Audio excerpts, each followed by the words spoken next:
Hi, welcome back to my YouTube channel. ඕස්ට්‍රේලියාවේ ඉගෙන ගන්න fully funded scholarship එකක් හොයාගන්නේ කොහොමද කියලා මම කලින් කරපු වීඩියෝ එකේ ගොඩක් අය රික්වෙස්ට් කරලා තිබ්බා academic CV එකක් හදන විදිය කියලා දෙන්න කියලා. ඉතින් මං හිතුවා අද ඒ වීඩියෝ එක අරන් එන්න. ඉතින් academic CV එකක් කියන්නේ මොකක්ද කියලා දන්නේ නැති අය ඉන්නවා නම් මම පොඩ්ඩක් කියන්නම්. ඔයාලා ගොඩක් වෙලාවට අහලා තියෙන CV type එක තමයි ප්‍රොෆෙෂනල් CV එකක් කියන්නේ. ඉතින් අපි මේ ප්‍රොෆෙෂනල් CV එක ගොඩක් වෙලාවට හදන්නේ අපි ඉන්ඩස්ට්‍රි රිලේටඩ් ජොබ් එකකට ඇප්ලයි කරනවා නම්. ප්‍රොෆෙෂනල් CV එකක් හදද්දී අනිවාර්යයෙන්ම ඔයාගේ ඩීටේල්ස් සේරම පේජස් එකකට හරි දෙකකට හරි කන්සයිස් කරන්න ඕනි. ඒ කියන්නේ ප්‍රොෆෙෂනල් CV එකක් පේජස් දෙකකට වඩා වැඩියෙන් හදන්නේ නැහැ සාමාන්‍යයෙන්. හැබැයි ඇකඩමික් CV එකක් කියන්නේ එඩියුකේෂන් රිලේටඩ් දෙයකට. ඒ කියන්නේ අපි PhD පොසිෂන් එකකට නැත්නම් MPhil එකකට වගේ ඇප්ලයි කරද්දී හරි එඩියුකේෂන් රිලේටඩ් ජොබ් එකකට. ඒ කියන්නේ ලෙක්චරින් පෝස්ට් එකකට නැත්නම් රිසර්ච් ඇසිස්ටන්ට් පොසිෂන් එකකට වගේ ඇප්ලයි කරද්දී හරි හදන CV එකක්. ඉතින් මේ ඇකඩමික් CV වලදී පේජස් ගානේ ලිමිට් එකක් නැහැ. ඒ වගේම ඇකඩමික් CV එකක ස්ට්‍රක්චර් එක ප්‍රොෆෙෂනල් CV එකක ස්ට්‍රක්චර් එකෙන් පොඩ්ඩක් වෙනස් වෙනවා. ඉතින් මම අද කතා කරන්නේ මෙන්න මේ ඇකඩමික් CV එකක් හදන්නේ කොහොමද කියලා. ඉතින් මම මේ වීඩියෝ එකේ ඩිස්ක්‍රිප්ෂන් එකේ දාලා තියෙනවා drive link එකක්. මම ඒකේ include කරලා තියෙනවා ඔයාලට use කරන්න පුළුවන් ඇකඩමික් CV template එකක්. ඉතින් මම මේ වීඩියෝ එකේ ඉස්සරහට ඒ ටෙම්ප්ලේට් එක යූස් කරගෙන තමයි ඇකඩමික් CV එකක් හදන්නේ කොහොමද කියන එක එක්ස්ප්ලেইন කරන්නේ. ඉතින් ඔයාලා කැමති නම් ඔයාලට පුළුවන් ඒ ටෙම්ප්ලේට් එක ඩවුන්ලෝඩ් කරගන්න. ඉතින් මම ඔයාලට තේරුම් ගන්න ලේසි වෙන්න මේ CV ටෙම්ප්ලේට් එක ඩීටේල්ස් එකක් එක අප්ඩේට් කරලා තමයි මේ වීඩියෝ එකේ ඉස්සරහට පෙන්නන්නේ.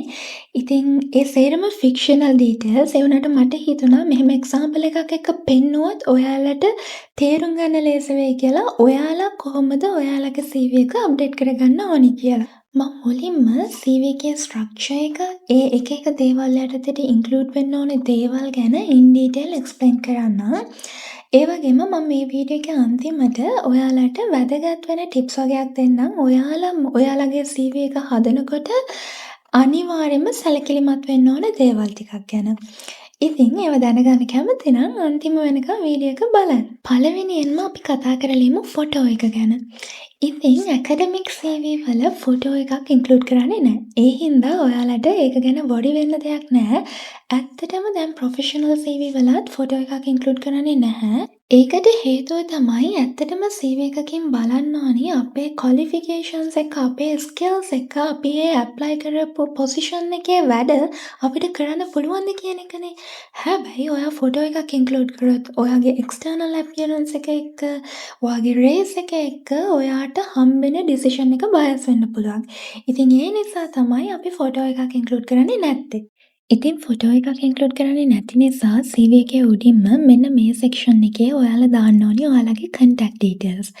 මුලින්ම CV එකේ තියෙන්න ඕනි ඔයාගේ නම. මේක පොඩ්ඩක් highlight වෙන්න තියන්න. ඒ කියන්නේ මේ තියනවා වගේ font size එක චුට්ටක් ලොකුවට තියන්න. ඉතින් ලංකාවේ අයගේ නම් හරි දිගයිනේ. ඒ වුණාට ඔයාලා නමේ කොටස් දෙකක් විතරක් මෙතනට ඉන්ක්ලූඩ් කරාම හොඳටම ඇති. දිග නම් දාන්න යන්න එපා. ඊළඟට ඔයාලට පුළුවන් ඔයාලගේ ඊමේල් එක ඉන්ක්ලූඩ් කරන්න. ඊට පස්සේ ඔයාලට පුළුවන් ඔයාගේ ෆෝන් නම්බර් එක ඉන්ක්ලූඩ් කරන්න. ෆෝන් නම්බර් එක දානකොට අනිවාර්යයෙන්ම country code එකත් එක්ක දාන්න. ඒ කියන්නේ ඔයාගේ ෆෝන් නම්බර් එක මේ වගේ බිංදුව වෙනුවට ලංකාවේ කෝඩ් එක +94 නේ. ඒක දාන්න. තව ඔයාලට පුළුවන් ඔයාලගේ ඇඩ්‍රස් එක ඉන්ක්ලූඩ් කරන්න. මෙතනදිත් ඔයා වෙන රටකට නම් මේ CV එක යවන්නේ ඇඩ්‍රස් එක අන්තිමට ශ්‍රී ලංකා කියලා ඇඩ් කරන්න අමතක කරන්න එපා. ඊළඟට ඉම්පෝර්ටන්ට්ම දේ තමයි LinkedIn ප්‍රොෆයිල් එක. ඉතින් මං හිතනවා ඔයාලා ගොඩ දෙනෙක්ට LinkedIn ප්‍රොෆයිල් එකක් ඇති කියලා මේ වෙද්දී ඒක හොඳට මේන්ටේන් කරනවා නම් ඒකේ ලින්ක් එකත් ඔයාලට මෙතන ඇඩ් කරන්න පුළුවන්. හැබැයි ඔයාලගේ LinkedIn එකේ කිසිම දෙයක් දාලා නැත්නම් ඒ කියන්නේ ඔයා හරියට ඒක අප්ඩේට් කරලා නැත්නම් ඒක ඔයාලගේ CV එකේ ඉන්ක්ලූඩ් කරන එක නෙගටිව් පොයින්ට් එකක් වෙන්න පුළුවන්. ඒ නිසා ඒක අප්ඩේට් කරලා CV එකට දාන්න. ඒ වගේම ඔයාලට පුළුවන් ඔයාලගේ Google Scholar හරි Orchid ID එක හරිත් මෙතනට ඉන්ක්ලූඩ් කරන්න. එතකොට ඔයාගේ CV එක බලන කෙනාට ඔයාලගේ පබ්ලිකේෂන්ස් ගැන කෙලින්ම අයිඩියා එකක් ගන්න පුළුවන්නේ. ඉතින් මං හිතනවා ඔයාලට රිසර්ච් බෑග්ග්‍රවුන්ඩ් එකක් තියෙනවා නම් Google Scholar කියන්නේ මොකක්ද, Orchid ID කියන්නේ මොකක්ද කියලා දන්නවා ඇති කියලා. ඊළඟට සමරි එක. මේක පර්සනල් ස්ටේට්මන්ට් කියලත් සමහරු දානවා. ඉතින් මෙතනදී ඔයාගේ රිසර්ච් ඉන්ට්‍රස්ට් ගැන, ඒ වගේම ඔයා මේ ඇප්ලයි කරන ඇකඩමික් රිලේටඩ් ජොබ් එකකින් හරි රිසර්ච් ඩිග්‍රී එකකින් හරි ඔයාට ඇචීව් කරගන්න ඕනි ගෝල්ස් ගැන ෂෝට් පැරග්‍රාෆ් එකක් දාන්න පුළුවන්. ඉතින් මේ සෙක්ෂන් එක ඔයාලා CV එක යවන සුපර්වයිසර්ගේ බෑග්ග්‍රවුන්ඩ් එක එයාගේ රිසර්ච් ඉන්ට්‍රස්ට් එක බලලා හැමතිස්සෙම රිවයිස් කරන්න බලන්න. ඉතින් මම මෙතන නම් එන්ටර් කරලා තියෙන්නේ හරිම ජෙනරික් එක්සැම්පල් එකක්. ඔයාලා ඔයාලගේ ෆීල්ඩ් එක අනුව මේක හොඳට මොඩිෆයි කරලා ස්පෙસિෆික් විදියට ලියන්න. ඊළඟ සෙක්ෂන් එක තමයි එඩියුකේෂන්. ඉතින් ප්‍රොෆෙෂනල් CV එකකදී ඔයා මුලින්ම දාන්නේ ඔයාගේ ප්‍රොෆෙෂනල් එක්ස්පීරියන්ස් නේ. හැබැයි ඇකඩමික් CV එකකදී ප්‍රයොරිටි දෙන්නේ ඔයාගේ එඩියුකේෂන් සහ රිසර්ච් බෑග්ග්‍රවුන්ඩ් එකට. ඒ නිසා අපි මුලින්ම ලිස්ට් ඩවුන් කරන්න ඕනේ ඔයාගේ එඩියුකේෂනල් බෑග්ග්‍රවුන්ඩ් එක. ඉතින් මෙතනදී රිවර්ස් ක්‍රොනොලොජිකල් ඕඩර් එකෙන් තමයි හැමදේම ලිස්ට් ඩවුන් කරන්න ඕනේ. ඒ කියන්නේ ඔයාගේ රීසන්ට්ම ක්වොලිෆිකේෂන් එක තමයි පළවෙනියටම තියෙන්න ඕනේ. ඒ වගේම ඔයාගේ පාස්ට්ම ක්වොලිෆිකේෂන් එක තමයි අන්තිමටම තියෙන්න ඕනේ. ඉතින් මෙතන මුලින්ම ඔයාගේ ඩිග්‍රී එකේ නම හරියට ලියන්න. ඒක ඔයාලට හරියටම බලාගන්න පුළුවන් ඔයාලගේ ඩිග්‍රී සර්ටිෆිකේට් එකෙන් හරි ට්‍රාන්ස්ක්‍රිප්ට් එකෙන් හරි. මොකද සමහර වෙලාවට අපි හිතන් ඉන්නවා මේක තමයි අපේ ඩිග්‍රී එකේ නම කියලා. හැබැයි පොඩි කෑලි වෙනස් වෙන්න පුළුවන්. ඊට පස්සේ මෙතන ඔයාලගේ ඩිග්‍රී එක කොයි කාලේ ඉඳන් කවද වෙනකන් කරපු එකක්ද කියලා දාන්න. මෙතන එක්සැක්ට් දවස් දාන්න ඕනේ නැහැ. මෙන්න මේ වගේ පටන්ගත්තු මන්ත් එකයි ඉයර් එකයි දාන්න. ඒ වගේම කම්ප්ලීට් කරපු මන්ත් එකයි ඉයර් එකයි දාන්න. ඊට පස්සේ මෙතන ඔයාගේ යුනිවර්සිටි එකේ නම, ඒ වගේම කන්ට්‍රි එක දාන්න. ඊළඟට ඔයා බුලට් පොයින්ට්ස් වලින් ඔයාගේ CGPA එක ඊට පස්සේ ඔයාට ෆස්ට් ක්ලාස් හරි සෙකන්ඩ් අපර් හරි තියෙනවා නම් ඒක, ඒ වගේම ඔයා ෆයිනල් ඉයර් එකේ රිසර්ච් එකක් කරා නම් ඔයා සබ්මිට් කරපු තීසස් එකේ ටයිටල් එක වගේ දේවල් ඔයාට මෙතන ඉන්ක්ලූඩ් කරන්න පුළුවන්. තව ඔයාලා මේ ඇප්ලයි කරන ෆීල්ඩ් එකට අදාළව තව මොනවා හරි මොඩියුල්ස් ඉගෙනගෙන තියෙනවා නම් ඔයාලගේ කලින් ඩිග්‍රී එකේදී ඔයාලට පුළුවන් ඒවත් මේ විදිහට ඉන්ක්ලූඩ් කරන්න. ඊට පස්සේ මෙතන මං මගේ CV එකේ A level exam එක ගැනත් ඉන්ක්ලූඩ් කරා. ඉතින් ඔයා මේ CV එක යවන්නේ ශ්‍රී ලංකන් ප්‍රොෆෙසර් කෙනෙක්ට නෙමෙයි නම් එයාලා දන්නේ නැහනේ ඇඩ්වාන්ස් ලෙවල් කියන්නේ මොකක්ද කියලා. ඒ නිසා මං මගේ CV එකේ ඉන්ක්ලූඩ් කරා මෙන්න මෙහෙම යුනිවර්සිටි එන්ට්‍රන්ස් එක්සැමිනේෂන් කියලා. ඉතින් මෙතන ඔයාට පුළුවන් ඔයා A levels කරපු මාසෙයි අවුරුද්දයි මෙන්ෂන් කරන්න. ඊට පස්සේ ඒකට යටින් ඔයා ඔයාගේ ඉස්කෝලේ නම ඉන්ක්ලූඩ් කරන්න. ඊට පස්සේ ඔයාට පුළුවන් ඔයාගේ රිසල්ට්ස් ඉන්ක්ලූඩ් කරන්න. එක සබ්ජෙක්ට්ස් වලට ගත්ත රිසල්ට්ස් හරි ඔයාට හොඳ අයිලන්ඩ් රෑන්ක් එකක් තියෙනවා නම් ඒකත් ඉන්ක්ලූඩ් කරන්න පුළුවන්. ඊළඟ එක තමයි රිසර්ච් ප්‍රොජෙක්ට්ස්. ඉතින් මෙතනදී ඔයාට ඔයා ගැනම ඩවුට්ෆුල් නම් ඔයාට ඉන්ක්ලූඩ් කරන්න දෙයක් තියෙනවද කියලා ඔයාට ඉන්ක්ලූඩ් කරන්න පුළුවන් දේවල් මම කියන්නම්. පළවෙනි එක තමයි ඔයාගේ ඩිග්‍රී එකේ ෆයිනල් ඉයර් එකේදී ඔයා රිසර්ච් එකක් කරා නම් අන්න ඒක මෙතන දාන්න පුළුවන්. ඊළඟට ඔයා ඩිග්‍රී එක කරන කාලේ අන්ඩර්ග්‍රැජුවේට් ඉන්ටර්න්ෂිප් එකක් කරා නම් ඒ කාලය ඇතුළත ඔයා මොන හරි රිසර්ච් ප්‍රොජෙක්ට්ස් කරා නම් ඒව දාන්න පුළුවන්. තව ඔයාගේ ඩිග්‍රී එකේ තියෙන එක මොඩියුල්ස් වලදී ඔයාලට ලෙක්චරර්ස්ලා දෙන්න ඇති එක රිසර්ච් ප්‍රොජෙක්ට්ස් කරන්න කන්ටිනියස් ඇසස්මන්ට් විදියට. අන්න ඒ ප්‍රොජෙක්ට්ස් ගැනත් මෙතන ඉන්ක්ලූඩ් කරන්න පුළුවන්. තව ඔයා ඩිග්‍රී එක කම්ප්ලීට් කරාට පස්සේ ජොබ් එකක් කරනකොට ඒ කම්පැනි එකේ මොනවා හරි රිසර්ච් ප්‍රොජෙක්ට්ස් කරා නම් ඒවත් මෙතන ඉන්ක්ලූඩ් කරන්න පුළුවන්. ඉතින් මෙතන ඔයා මුලින්ම ප්‍රොජෙක්ට් එකේ ටයිටල් එක දාන්න. ඒකේ ඉස්සරහින් ඔයාට පුළුවන් ඒක කොයි කාලේ ඉඳන් කොයි කාලේ වෙනකන් කරපු ප්‍රොජෙක්ට් එකක්ද කියලා දාන්න. ඊට පස්සේ ඔයාට පුළුවන් ඒක ඔයා කරේ මොන ඉන්ස්ටිටියුෂන් එකත් එක්කද කියලා දාන්න. මට මීන් කරන්න ඕන වුණේ ඔයා ෆයිනල් ඉයර් රිසර්ච් එකක් කරා නම් ඒක යුනිවර්සිටි එකට අදාළ දෙයක්නේ. ඉතින් එතකොට මෙතන ඔයා දාන්න ඕනේ යුනිවර්සිටි එකේ නම. හැබැයි ඔයා ඉන්ටර්න්ෂිප් එක කාලේ මොකක් හරි රිසර්ච් ප්‍රොජෙක්ට් එකක් කරා නම් ඒක ඔයා ඉන්ටර්න්ෂිප් එක කරපු කම්පැනි එකට අදාළ දෙයක්නේ. එතකොට ඔයාට මෙතන ඒ කම්පැනි එක මෙන්ෂන් කරන්න පුළුවන්. ඊට පස්සේ මෙතන අනිවාර්යෙන්ම ඔයාගේ කන්ට්‍රිබියුෂන් එක බුලට් පොයින්ට්ස් වලින් ඉන්ක්ලූඩ් කරන්න. ඒ කියන්නේ ඔයා මොනවාද ඒ ප්‍රොජෙක්ට් එක සක්සස් වෙන්න කරේ කියන එක. ඉතින් මෙතනදිත් මම කලින් කිව්වා වගේ රිවර්ස් ක්‍රොනොලොජිකල් ඕඩර් එකට හැමදේම ලිස්ට් ඩවුන් කරන්න. ඊට පස්සේ පබ්ලිකේෂන්. ඉතින් පබ්ලිකේෂන්ස් ලිස්ට් කරනකොට වැදගත්ම දේ තමයි ප්‍රොපර් සයිටේෂන් ෆෝමැට් එකක් යූස් කරන්න. ජර්නල් පබ්ලිකේෂන්ස් වලට ප්‍රයොරිටි එක දෙන්න ඊළඟට කොන්ෆරන්ස් පබ්ලිකේෂන්ස් ලිස්ට් ඩවුන් කරන්න. මෙතනදී ඔල්රෙඩි පබ්ලිෂ්ඩ් ඒවා විතරක්ම නෙවෙයි අන්ඩර් රිවිව් ඒවා සබ්මිටඩ් ඒවා ඒ වගේම ඔයා තාම ලියාගෙන යන පේපර්ස් උනත් ඉන්ක්ලූඩ් කරන්න පුළුවන්. ඒව පැහැදිලිව මෙන්ෂන් කරන්න මේ වගේ පේපර් එකේ ස්ටේටස් එක මොකක්ද කියලා. ඒ වගේම ඔයා පේපර්ස් ලිස්ට් ඩවුන් කරද්දී හැම පේපර් එකේම ඔතර්ස් ලිස්ට් එකේ ඔයාගේ නම බෝල්ඩ් කරන්න මෙන්න මේ වගේ. ඊට පස්සේ කොන්ෆරන්සස් ඇන්ඩ් වර්ක්ෂොප්ස්. ඔයා කරපු ප්‍රොජෙක්ට්ස් ඔයා මොකක් හරි කොන්ෆරන්ස් එකක හරි රිසර්ච් වීක් එකක හරි ප්‍රසන්ට් කරා නම් ඔයාට පුළුවන් මෙතනට ඒවා ඉන්ක්ලූඩ් කරන්න. ඉතින් මෙතන මුලින්ම ඔයාගේ ප්‍රසන්ටේෂන් එකේ ටයිටල් එක දාන්න. ඒ වගේම ඔයා ඒක ප්‍රසන්ට් කරපු ඉයර් එක ඊට පස්සේ ඒක ප්‍රසන්ට් කරපු කොන්ෆරන්ස් එකේ නම සහ ඒක තිබ්බ කන්ට්‍රි එක වගේ දේවල් ඉන්ක්ලූඩ් කරන්න පුළුවන්. ඒ වගේම ඔයා මොනා හරි වර්ක්ෂොප්ස් වලට සහභාගී වෙලා තියෙනවා නම් ඒව ගැනත් මම කලින් කිව්ව විදිහටම ඉන්ක්ලූඩ් කරන්න. ඉතින් මේ සෙක්ෂන් එකේ ඔයාට දාන්න පුළුවන් ඔයාට මොනා හරි අවෝඩ්ස් හම්බෙලා තියෙනවා නම් ඔයාව ඩීන්ස් ලිස්ට් සෙලෙක්ට් වෙලා තියෙනවා නම් අන්න ඒ දේවල් මෙතන මෙන්ෂන් කරන්න පුළුවන්. ඉතින් ඔයාට ඔයාගේ ඇකඩමික් පර්ෆෝමන්සස් වලට ස්කෝලර්ෂිප්ස් හම්බෙලා තියෙනවා නම් ඒවත් මෙතන මෙන්ෂන් කරන්න පුළුවන්. ඊළඟට ඔයාට පුළුවන් ඔයාගේ වර්ක් එක්ස්පීරියන්සස් ලිස්ට් ඩවුන් කරන්න. ඉතින් මෙතනදී ඔයා කරපු හරි කරගෙන යන හරි ජොබ්ස් ඒ වගේම ඔයා කරපු ඉන්ටර්න්ෂිප් ලිස්ට් ඩවුන් කරන්න පුළුවන්. ඔයාට ගොඩක් රිසර්ච් එක්ස්පීරියන්සස් තියෙනවා නම් ඒ කියන්නේ රිසර්ච් රිලේටඩ් ජොබ්ස් ගොඩක් කරපු කෙනෙක් නම් ඔයාලට පුළුවන් ඒ ටික රිසර්ච් එක්ස්පීරියන්ස් කියලා වෙනම සෙක්ෂන් එකක් විදියට දාන්න.